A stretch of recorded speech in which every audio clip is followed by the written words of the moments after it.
We are back on Get Up. Klay Thompson and the Warriors hosted the Lakers in Game 2 of the Western Conference semifinals last night. Take it to early second quarter. Lakers up 35-33. Look at that steal by Steph Curry. He's going to take it up the court, find Klay Thompson, who drains the three. That put the Warriors up by 1. Curry had 12 assists in this game, most he's ever had in a playoff game under Steve Kerr. Later in the quarter, Lakers down 40-37. Shot clock winding down. LeBron, what the heck? Why not? 21 in the first half for LeBron, but only 23 for the game. Under 4 minutes to go in the half, Warriors lead by 4. Thompson from Green buries the three over Anthony Davis. Later in the half, Warriors up by 10. Thompson in transition, another three. Curry loving it. Warriors outscore Lakers 41-23 in the second. Under 3 minutes to go in third, Warriors up by 20. Another three from Thompson. He hit 8 of them in the game. He had 30 points. Hey, it's a party, Warriors guys. win by 27. Curry's dancing. That kind of night. Lakers fell flat, and Anthony Davis was a big reason why, as you can see by this. Is that EKG? EKG, exactly, on your screen. Every time AD scores 20 points or more in the game, he follows it up with a performance in the teens. He had 30 in Game 1, and true to form, followed it up yesterday with 11, which actually isn't even in the teens. That's two below. Double digits. Here's AD on Game 2. I took all the same shots I took in Game 1. Just missed them. Elbow jumpers, pocket passes to the floater, same exact looks. Didn't shoot no shot that I didn't shoot in Game 1. Just missed them. That's all. Jay Will joins us now. Jay, that was quite a breakdown from AD, right? Watching LeBron's face same while shots. AD says stuff like that. Just watching him process it. I like the outfits. Like, I could break it down like that, right? He made the shots in Game 1. He missed them in Game 2. What did you see that was the difference? He took 8 less shots in the game. He took 19 shots in Game 1. He took 11 shots in Game 2. It's hard for me to recall a superstar in this game that has such extremes. Like, there are times when I watch AD, I'm like, your ceiling is on the level of Jokic or Embiid, maybe better. But your floor is JaVale McGee, and I've never seen a superstar have that range, that gap, that volatility in that gap. I just don't understand that. So for me, I get that last night was a different game, but it's the lack of him being consistently aggressive, which is something that makes me worry about Anthony Davis. Now, I think they're still going to be fine in Game 3. It's the overall mindset that you worry about. Who are you going to get each and every night? Because look at Game 4, Game 5, Game 6 of the Memphis series. It's literally like an EKG. Yeah. It's like a heartbeat. Yeah. It's one of the reasons why Anthony Davis played the best basketball of his career in the bubble, because everything stayed the same. It was unusual for that situation to happen, both him staying up here and for that nothing to change. The venue didn't change. He didn't get on a plane, didn't get on anything, and that's why it was so valuable. So we saw it go down. Now we know, Game 3, it's going back up. And the thing about it is, does it drive the Lakers crazy? Of course it drives the Lakers crazy. They need him badly. So they must deal with this type of inconsistency. And I really do wonder, I don't want to guess what LeBron's mindset is, but I really do wonder if we got to halftime last night and LeBron took a look at the lay of the land and goes, all right, let's get ready for Game 3. Because I felt like he did that in the Memphis series when he fell at times, only played 28 minutes in this game. I don't think the Lakers are in bad position at all. I think they have a mountain to climb because the Warriors are great.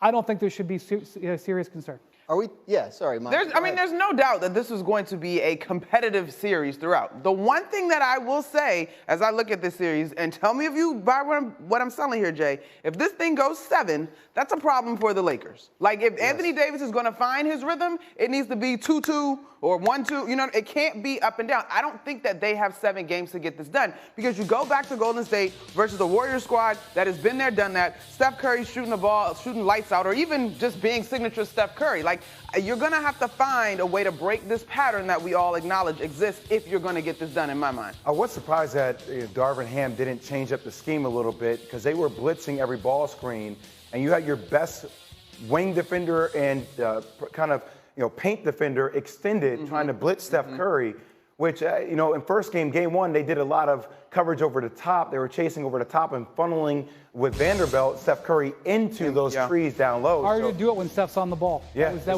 was the adjustment. And I honestly think Game 4. Game 4, Game 4, Game 4. It's a game. Whoever wins Game 4. Why 4 and not 3, Wendy? Because I'm giving the Lakers 3. Yeah. Got it. I'm giving the Lakers 3. If they take, just like the Memphis series, they take a 3-1 lead, they got it. If it goes 2-2 with the Warriors getting home court back, I think they're going to have the advantage. Monday night, to me, is what I got circled. I'm not even going to really worry that much about Game 3. Right. Now, Game 3 is tomorrow night on ABC, and we really would appreciate it if you would watch it, no matter what. It's actually an important game. It could matter.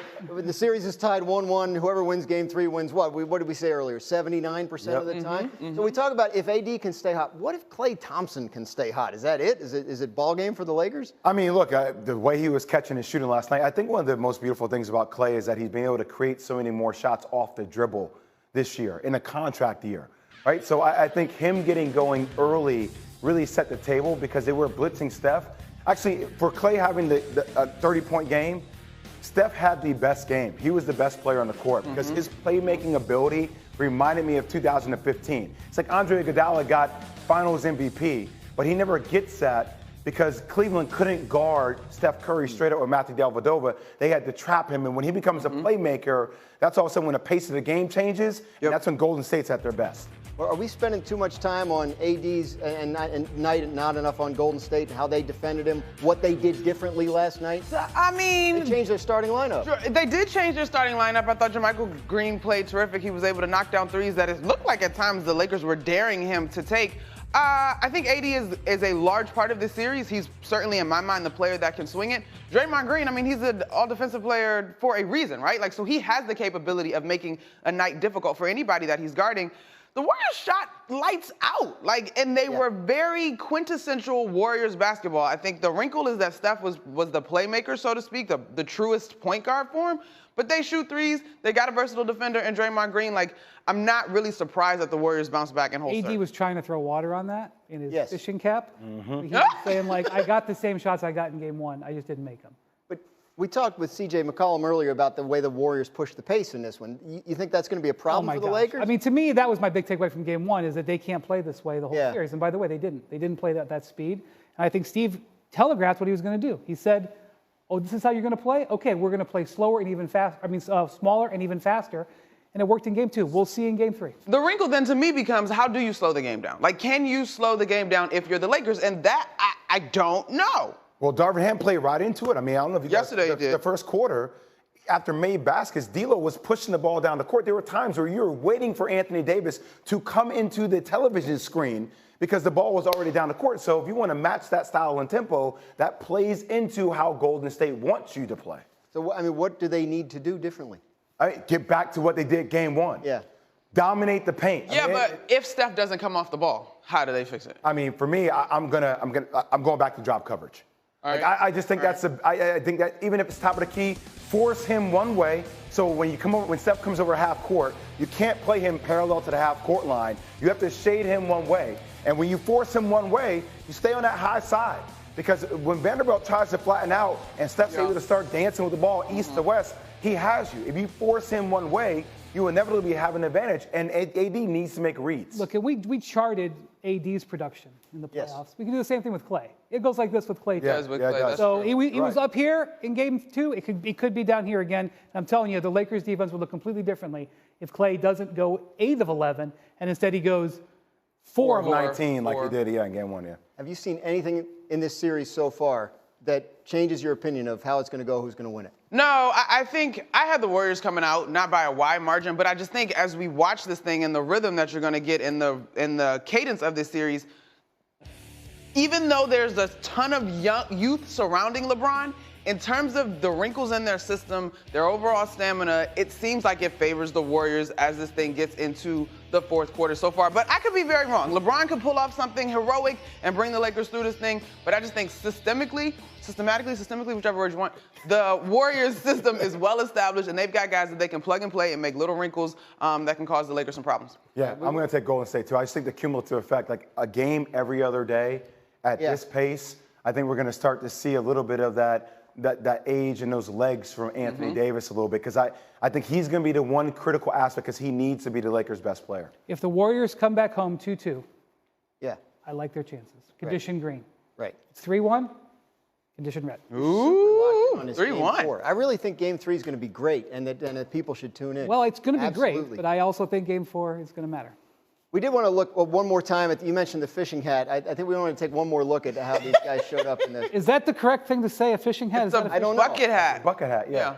bucket hat? I don't A know. little Prada bucket hat. I see you, fellas. A little bling around LeBron's neck. What's You know the what I'm saying? Got the suggested Uncle retail Shay Shay. value of the Prada? Oh, yeah. All right. Above my pay grade.